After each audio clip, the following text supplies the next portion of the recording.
अफिसारनि जानानै आं बिदिन्था बसुमतारी आरो केमेरा पार्सन रुथ' काक्लारि जोङो बिश्वनाथ जिल्ला दुलाराय बाथौ गौथुमनि सिङाव थानाय बे बालिसां बियाबनि जि रुफाथि मायथाइ फोरबो फालिथाय लोगोसे बिश्वनाथ जिल्ला दुलाराय बाथौ गौथुमनि जि दौरि आरो आसारि फोसावगिरिफोरनि जि मावबादा बे मावबादा खुंनाय जि हाबाफारि बे हाबाफारियाव दंफैयो। दा बे समाव जोंजों लोगोसे जोंजों लोगोसे दंफायो बे बालिसां बियाबनिनो मानगोनां आफादगिरि रनेन गयारि सार दङ। दा बे सारनिफ्राय जों माखासे बाथ्रा जों मिथिनानै लागोन। बे समाव सारखौ बाथौ सारनि जानानै फरायग्रोनाय थाबाय खुलुमनाय थाबाय। दा बे समाव दिनैनि जि हाबाफारि दानिसो फिरफिला बेरायखांबाय बे फिरफिला बेरायनायनि जि मोनबा गाब बे मोनबा गाबनि सोमोन्दै फंनैसो बुंथिनो खावलायबाय। नंगौ जों दिनै बालिसां बियाब दुलाराय बाथौ गौथुमा 25 बोसोर जानाय लेखायै जोङो दिनै बालिसां बियाब दुलाराय बाथौ गौथुमनि जि रुफाथि मायथाइ फोरबो फालिथायजों लोगोसे दिनै नैथि सान 28 अक्ट' समबार फुंनि समाव एसे आगोल सिगाङावसो जों जोंनि बाथौ धोरोमारि जि गोथार फिरफिलाखौ जों बिरहोनाय जाबाय।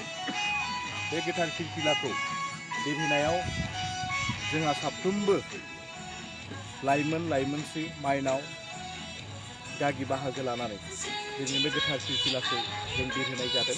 आरो लोगोसेनो बे मोनबा बाथौ धोरोमनि जि गोथार फिरफिला बे गोथार फिरफिलानि फंनैसो जोङो रायजोनि सायाव गुवार बुंथिनानै रायजोखौ धोरोमनि सायाव खौसेथिनि सायाव बे बालिसां दुलाराय बाथौ धोरोमनि सिङाव थानाय गंफ्रोमबो गामि आरो बाथौ सिबिसालिफोरखौ थिगै लाखिनो जोथोनै लाखिनो जौगाथाय लाखिनो सायाव जोङो हाबा मावलांनायनि जि थांखि बे थांखिखौ जोङो दिनै बे गोथार फिरफिलानि बिरहोनायनि साजों जोङो बुंथिनानै होनाय जायो। बे समाव सारनियाव मोनसे सोंथि सोंबावबाय। दा जि रुफाथि मायथाइ 25 बोसोर जाबाय बे 25 बोसोर जि जाबोबाय दिनैसिम दा 25 बोसोर जानायाव बे बियाबाव जि धोरोम फोसावनाय दिनै 25 बोसोरसिम बे समाव जि धोरोमनि आसारखान्थि बे आसारखान्थिया दिनैनि समाव माबायदि बेसेबांसो जौगासारनो हाखो? नंगौ जोंहा दायो 25 बोसोर जाबाय। बे 25 बोसोरा जाबाय जोंहा गिबि गायसनजेननाया जादों जोंहा बालिसां बियाब दुलाराय बाथौ गौथुम हिसाबै 1995 मायथाइयाव गिबि गायसनजेननाय जादोंमोन। बे समाव जोंनि बे हालामाव बालिसां हालामाव खोबनो बर' सुबुङा खममोन आरो बे खोब बर' सुबुं खमनि गेजेराव जोंहा बे ओनसोलाव गिबि हादान जाजेननायनिफ्राय एबा बे रिजार्भ ओनसोलखौ सिफायनानै दाब दाब जायगानिफ्राय बेयाव जमा जानानै मोनसे थांखि लाबाय जे बाथौ धोरोमखौ जोंहाबो बर'नि गुदि धोरोम हिसाबै बे ओनसोलाव मोनसे आन्चलिक बा मोनसे बियाब हिसाबै गायसननांगौ होननानै बे आगु गायसनगिरि बिथांमोनहा गायसननानै गालांबाय। आरो लोगोसे बै समाव ओरैबायदिमोन जे जोंनि बाथौ धोरोमनिफ्रा जेबो आसार नेमखान्थिखौ इसिग्राब फोसाबनो हायाखैमोन। बे समाव गोबां गोलैसोनानै दङमोन, जायनि जाहोनाव बे ओनसोला बालिसां बियाबनि थानाय गंफ्रोमबो गामिनि अबस्थाया न'खरा ओरैबायदि गाज्रिमोन जे बेयाव गोबां सरकारि बिथोननिफ्राय फरेस्ट एरिया होननानै न' बां सावजानाय बायदि बेमारजों गेरेबफ्लेनाय गोबां खस्थ'नि गेजेरजोंब्लाबो बे बाथौ धोरोमखौ बर'नि गुबै धोरोम हिसाबै जोंनि आगु दैदेनगिरिफ्रा खोब नांथाबदोंमोन। दा बेबायदिनो नांथाबै जोङो बालिसां बियाब दुलाराय बाथौ गौथुमाव गासै 29 गामि दङ।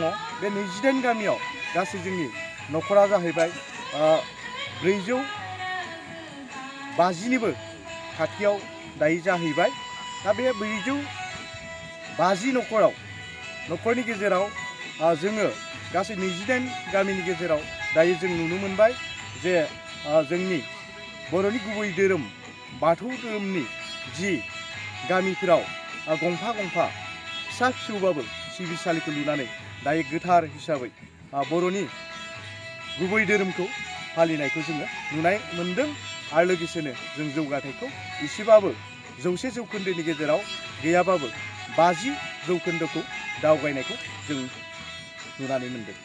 साबायखर। मैया जि थांनाय हराव जि थान्दै मेल जानानै थांबाय, बे थान्दै मेलाव सारनि जि मावसोम 3 बोसोर जि मावबाय, बे 3 बोसोर मावनायाव मैयानि जि थान्दै मेल बे समाव सारनि जि मावसोम बे जोब्बाय होननानै खोनानो मोन्दों। दा सारनि बिबाना बे समाव जोब्बाय होननानै खोनानो मोन्दों आरो गोदानै बिबान मोननाय आफादगिरिनि मुंखौ बुंनो हागोन नामा सार? नंगौ, आङो थांनाय 23 जानुवारि 2018 मायथाइयाव गोथार मंगलबार मागो फोरबो एबा नैथि मंगलबार बै दिनखालि आङो आंनि बिबानखौ मोनदोंमोन। दायो बे लेखायै जोंनि जि धोरोमारि नेमखान्थि बायदियै 3 बोसोर जानाय लेखा दिनैनि जि थान्दै मेलाव आंनि बिबानखौ आङो सिफायनाय जाबाय। लोगोसेयैनो बे बालिसां बियाब दुलाराय बाथौ गौथुमखौ आरोबाव मोजाङै मोजां दैदेनलांनो थाखाय जोङो जि थान्दै मेलनि गेजेरजों गोदानै आफादगिरि गायसनना होनाय जाबाय। बे आफादगिरिनि मुङानो जाहैबाय जोंहा थानेस्वर बसुमतारी। बिथाङाबो बे बाथौ धोरोमखौनो खोब फोसाबनायाव बा जौगाथाय लाबोगोन होननानै आं बिथांखौ आसा दङ आरो बे बालिसां बियाब दुलाराय बाथौ गौथुमखौ दा जिबायदि दङ बेनिफ्राय आरो साबसिन हामसिन बिथाङाबो दैदेनलांगोन होननानै आंनिसिम आसायाव दङ। साबायखर थाबाय सारनिसिम।